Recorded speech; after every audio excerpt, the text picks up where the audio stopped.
Good morning. Bismillah wa rahim. Wa sallallahu wa sallam ala Sayyidina Muhammad wa ala alihi wa sahbihi amma ba'd. We thank Allah subhanahu wa ta'ala for the great opportunity to meet today. The issue of incest. Islam is very, very clear. It came and told us who to marry and who not to marry. But I'll be brief on three ways. The first way, in Islam, it divides people into two, mahram and non-mahram. A mahram is a person you can't marry. Even if you want, you can't marry them. Your mother, you can't. You are, I'm talking of the area of ladies first. As a man, you cannot marry your mother.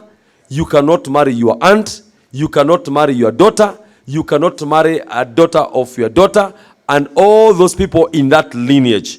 And for women, they cannot also marry their father, they cannot marry their brother, they cannot marry their uncles, even if they look at them and say that this is a person I can live with. They can't. That is Islam.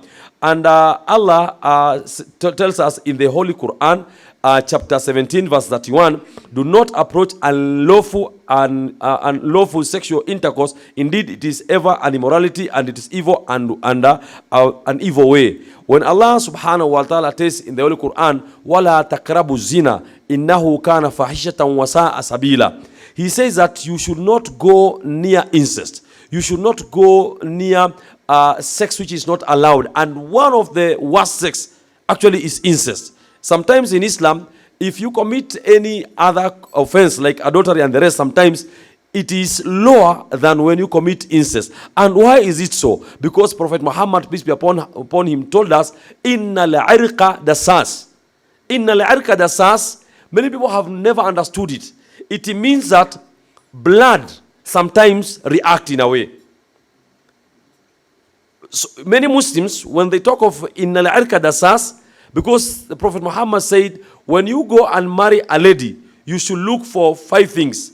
4 things. Li jamaliha, for her beauty. Wali maliha, and because of her wealth.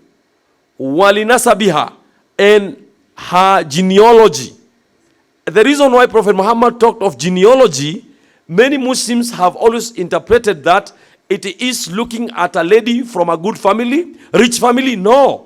When he was talking of genealogy, is that before I marry anyone, I must make sure I know the father, I know the mother, to make sure I don't mix our blood with the blood. Because you cannot mix your own blood with your own blood.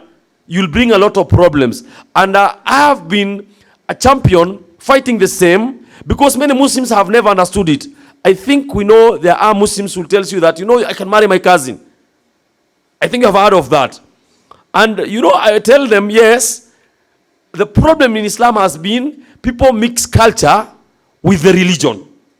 And when religion is mixed with culture, you never know where to come out from. Because if you don't understand it, then you enter into problem. So I call upon each one of us to make sure that we talk to our people to know the genealogy. Because in Nairobi especially, I'm a marriage officer.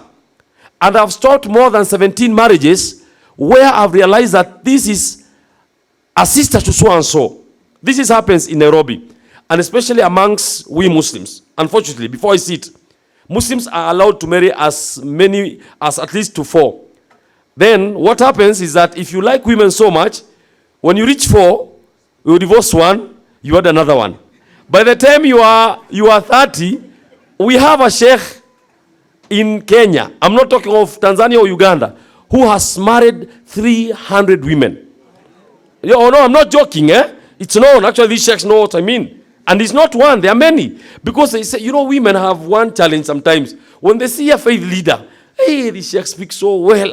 I'm so sure he's a man of God. So you come to me, and then I'll divorce you after 3 months. Another one comes, and why don't you see that he divorced this one, he'll divorce me.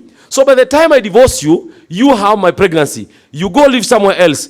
Then my son sees a very beautiful daughter somewhere, then they decide to go together. But the problem, our sons nowadays, we could not go and have any relationship with a lady before talking to our parents. Even if it's my mom, I will whisper, "Mom, so and so." Then your mom will tell you, "That's okay." She knows what she's saying. Nowadays, we don't do that. We have kamuste. By the time we come and tell you, "But do you know your sisters?" Allah, how? Then someone explained, "This has happened. I've stopped 7 marriages. May God bless all of us, and let us stop incest in our country." God bless you all.